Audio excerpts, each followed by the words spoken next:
on se heurtait à ce que j'appelais les sœurs grises pendant ces meetings-là. Puis à un moment donné, je me souviens, Pierre-Yves et moi, on a dit, écoutez, regarde, nous, là, on va le faire de même. Si vous le voulez pas, ben, on le fera pas. Puis je me souviens qu'on avait quitté le meeting, puis Diane Englund était venue nous voir, les gars, faut mettre de l'eau dans votre vin. Puis Diane était parfaite, elle était vraiment très cool, mais elle essayait de sauver le show. Puis on a dit, gars, nous autres, si on veut pas, qu'ils mangent la merde. Tu sais, on était vraiment rendus là. Qu'est-ce que tu veux qu'ils fassent un coup qu'ils n'ont plus de prise sur toi de même? Mm-hmm. Nous, on était prêts à perdre le show. On s'en crissait, là. Parce que tu disais, je pense qu'il était... ça a pris bien du temps avant que ça aille en ondes.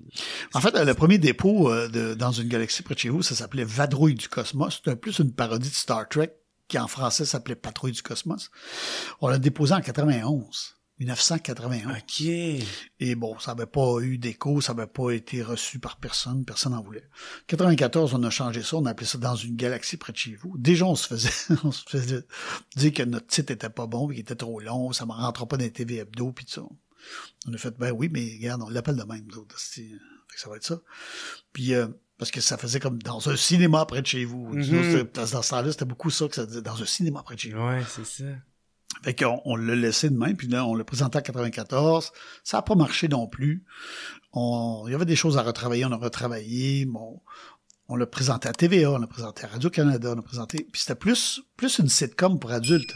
On voulait pas faire, parce qu'il y avait des sitcoms, presque toutes les sitcoms qui se faisaient au Québec, ça se passait soit dans une maison de chambre, un bureau ou, mettons, un restaurant, tu sais, des affaires classiques, de base, un peu américaines.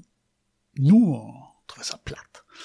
Pas qu'on les trouvait toutes plates, mais on n'a pas... C'était déjà fait, on avait envie de faire ça. Mm-hmm. Puis là, à un moment donné, on a allumé sur... Hey, on met ça dans un vaisseau. Moi qui tripais déjà... Okay. Pierre-Yves, il était pas très spatial. Moi, oui. Fait on met ça dans un vaisseau spatial. Une sitcom dans un vaisseau spatial. Il y avait des Britanniques qui en avaient fait un qui s'appelait Red Dwarf à une certaine époque, mais c'était 15 fois plus absurde que nous autres, là. C'était weird. Okay. Ça devait l'être. Ah non, c'était weird. C'était dans le temps des Monty Python, puis ouais. Vraiment absurde de chez absurde. Tu sais, même Claude Meunier était même pas à 10% d'absurdité de ces gars-là, là, tu sais. Puis, fait on fait ça dans un vaisseau, fait qu'on présente ça aussi, ben, c'est refusé partout. Puis, à un moment donné, on l'a fait lire à Claude Meunier. On l'a fait lire à Denise Filiatro aussi. Puis Denise Filiatro est revenu et elle a dit, les gars, c'est vraiment bon. Et ça, vraiment, sa vraie phrase, c'est du tabarnak. Ah ouais? Puis c'est Denise à sac un peu. Puis, mais elle dit, ici au Québec, là, on est trop constipé, ça marchera pas pour les adultes, ils prendront jamais ça. Essayez ça pour les enfants, ouais. Là, Claude Meunier aussi, on le rencontre, il regarde ça, puis il a bien aimé ça. Puis il dit, ça va être dur, ici, pour les adultes, tu sais. Lui, il en a connu il a su ce que c'était aussi, parce qu'à un moment donné, quand il a présenté La Petite Vie, c'était difficile, parce que tout le monde disait, pourquoi le lit debout? Mettez pas ça debout, puis moment, que ça soit un gars, mettez pas ça. Il essayait d'expliquer, écoutez, ouais. Ça a été compliqué pour lui aussi. Mais, finalement, bon, on a fait comme, on a laissé un peu dormir le projet, parce qu'on s'est dit, personne n'en veut. Finalement, je pense que c'est Monique Simard à Canal Famille qui nous a appelé. Hey, les gars, votre projet que vous présentiez, parce qu'elle était dans le temps à Zone 3 aussi, le feriez-vous pour les ados à Canal Famille? Là, on a fait comme... Ben, ouais, mais on ne changera pas grand-chose, je t'avertis. Parce que les ados, faut pas que tu les présentes des affaires d'enfants. Mm-hmm. Ils veulent être des adultes, les ados. C'est ça. Je dis, oui, on enlèverait quelques allusions un peu trop crunchy ou salaces ou sexuelles qu'il y a dans Galaxy. Mm-hmm. Il y en a encore. C'est ça. Ben aussi, des fois, c'est juste en dessous de la table. Il y en a une couple. Il y a des spécialistes là, de Galaxy qui ont compté. Il y en a ah ouais. Moi, je m'en ai jamais rendu. Puis moi, tu sais, j'ai découvert ça ado. Là, j'étais... Ouais. Puis c'est en le réécoutant adulte, j'ai fait... Chris, c'est quand même élevé. Ah ouais, c'est comme toujours ça, un peu border, mais ça amuse les adultes. C'est insinué. Là, oh, oui, puis c'est un petit peu insidieux. C'est comme un parent en dessous.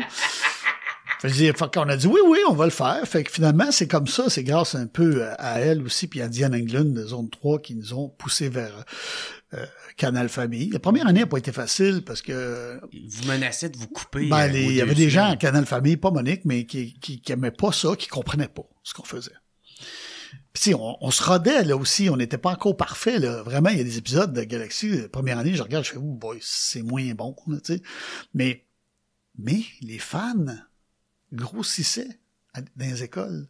Ça, on ne savait pas. Il y avait toute une bande, une gang de fans qui se multipliaient, qui s'échangeaient des VHS à l'époque. Ben ouais. Ah, gars, je l'ai enregistré, parce que c'est pas tout le monde qui avait le câble. Puis ils s'échangeaient ça, puis ils allaient regarder ça. Mais fait que là, même si eux autres, ils nous disaient, ah, c'est pas bon, on va couper ça, on n'aime pas ça, on avait des menaces de se faire couper souvent, quand même. On s'est rendu compte qu'après la première année, on avait un base fan très solide, de fans finis de Galaxy. Là, tu sais. Fait que là, quand t'es venu pour avancer, pour négocier la deuxième année, là, on est allé s'asseoir avec eux autres, Pierre Bernard et moi, et Diane Englund, qui nous supportaient bien.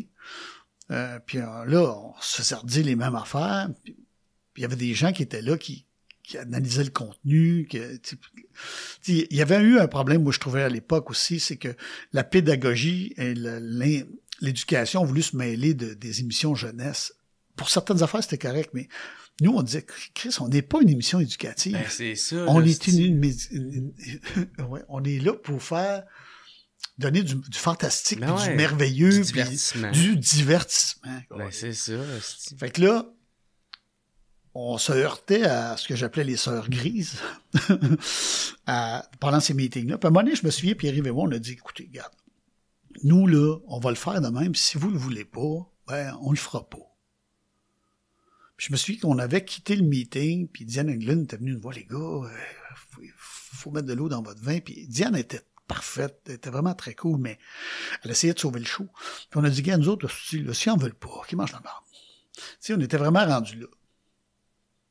Qu'est-ce que tu veux qu'ils fassent un coup qu'ils n'ont plus de prise sur toi de même? Mm-hmm. Nous, on était prêts à perdre le show. On s'en crissait, là. Finalement, ils ont dit non, c'est correct. Fait que là, on a fait la deuxième Ils ont saison. changé leur épaule de fusil. Ben, probablement parce qu'il y avait un trou dans leur horaire et ils ne pouvaient pas se retrouver avec une émission de moins. Fait que là, on est retourné. Deuxième année, on a fait le double d'émissions dans la deuxième année. Fait qu'on a engagé d'autres auteurs que nous autres, puis on a fait ça. Puis encore là, on avait encore des problèmes avec eux autres, mais on les écoutait de moins en moins parce que les fans grossissaient de plus en plus. Le phénomène fonctionnait. Mm-hmm. Il y avait des doggies qui naissaient, là. Le phénomène dog, il était en train de monter. Il y avait des fans finis de Galaxy. Ben ouais. Puis là, on a commencé à aller dans les salons Pepsi Jeunesse, puis tout ça. Chris, c'était quasiment... Fallait faire attention, des fois, ça créait quasiment des émeutes, là, quand la gang de Galaxy se présentait quelque part, tu sais. Fait qu'on a bien vu. Rempli. Là, ils ont bien vu que ça marchait. Après ça, Canal Famille est devenu Vrac. et tout ça, puis là, ça a bien été, mais c'était des débuts difficiles. C'est normal aussi. Des fois, les gens, ils regardent ça, ils connaissent pas ça, puis ils disent, je comprends pas. Monsieur Pierre-Yves Bernard, qui est quand même un des êtres les plus drôles et intelligents que j'ai connus dans ma vie, avait dit au boss, à un des boss de Canal Famille, qui disait, moi, ma fille, elle écoute ça, puis elle aime pas ça, puis elle comprend rien. Puis Pierre-Yves, il a vraiment dit, peut-être que... Pas qu'elle comprend rien, elle dit, elle aime pas ça. Puis Pierre-Yves, il dit, peut-être parce qu'elle comprend rien. Puis là, il a comme fait une drôle de face, puis il dit, c'est peut-être pas fait pour elle. Ah ouais. Alors qu'elle regarde d'autres choses, qu'elle regarde The Golden Girls ou aussi n'importe quoi d'autre. Mais c'est pas fait pour elle. Gilmore ou Charms. Les Gilmore Girls. Gilmore Girls. Parce que les Golden Girls, c'est les plus vieilles. Mais les Gilmore Girls ou quelque chose d'autre, tu sais, Bob l'éponge, hostie, n'importe quoi, mais tu sais, si c'est pas fait pour elle, c'est pas fait pour elle, tu sais. Ah ouais. Mais bon, ça a été un parcours difficile, mais je pense que toutes les séries ont des parcours difficiles. On parlait de Claude Meunier tantôt, ça n'a pas été facile, La Petite Vie aussi. Il y a plein de monde qui disait « pas moment un gars, pas le lit debout, c'est trop absurde. » Mais voyons, c'est ça, la force de Claude Meunier. Mais ouais. C'est comme, laisse-les faire ce qu'il veut. Puis c'est devenu un esti gros running gag. Voyons donc. Puis tu sais, papa qui tripe sur ses vidanges, tu sais, c'est ça qui est cool, tu sais. Mais bon, c'est normal. Puis pourquoi t'es apparu juste au 6e épisode? Parce que je faisais des pubs de bière dans le temps de la BAT 50, puis tu pouvais pas, puis ce qui est normal, annoncer de l'alcool puis faire des émissions jeunesse. Tu sais, tu fallait pas associer des personnages, ben ouais. des gens qui font... tu sais, fallait faire attention pour pas inciter les jeunes à triper sur l'alcool pis tout ça, puis bon, c'était correct. Je comprenais le C'est pour ça que principe. ta voix, c'était le robot. Moi, j'ai fait Gervais, l'ordinateur de bord, pendant 6 épisodes. Ben, c'est ça que je voulais dire. Puis là, Patrice Cocro a pris la suite après ça. Puis moi, je suis arrivé 6e épisode quand j'ai cassé mon contrat de bière. Pas le cassé, mais j'ai dit je le renouvellerai pas. Hey, j'ai laissé de l'argent sur la table, là. Parce que c'est pas avec Galaxy qu'on faisait des sous, là. Fallait que tu y crois à ton projet. Fallait que j'y crois en maudit. Moi, ça payait mon loyer puis tout, là, cette bière-là, mais en même temps, je me suis dit, vas-tu vivre sur des pubs de bière de ma vie? C'est pas ça, mon trip. Ouais. Fait que j'ai laissé ça de côté. T'as pris un risque. Pris un risque. Fallait prendre Parce un que risque. ça marchait pas encore, là, à cette époque-là. Non. Mais non, on commençait, on savait pas si ça allait marcher. Mais on essaie de vous couper. Ben, j'ai lu le livre de Star Trek à un moment donné, écrit par William Shatner, puis Star Trek menaçait de les couper à tous les mois aussi. Pendant 3 ans, il était constamment menacé d'être... Puis c'est les fans qu'ils ont sauvé Star Trek. Ah ouais. Tu sais, fait que... Puis c'est avec les reprises que c'est devenu très hot, tu sais.